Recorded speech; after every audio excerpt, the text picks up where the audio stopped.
The 1200-meter race is on its way. What's up? Throws 40-year lead right behind in second Tito Jean, then followed by Avajing Pot as they move towards the half mile.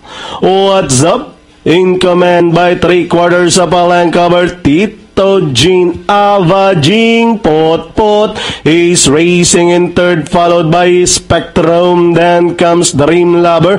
Next in line, Jazz Wild. Karapatan is the tailender as they round towards the 452. Runners keep on fighting it out for the lead. What's up? Tito Jean down on the inside. Joining them, Avajing Pot as they race for home. What's up? In between runners, Tito Jean moving up down on the inside. Avajing Pot moving up to take second, and down the stretch and leading the finish line, Tito Jean. Avajing Pot takes up the running, and finally Jesse Guse on Avajing Pot. Tito Jean, what's up? Then comes Dream Lover, Spectrum, 2 Just Wild, and Karapatan.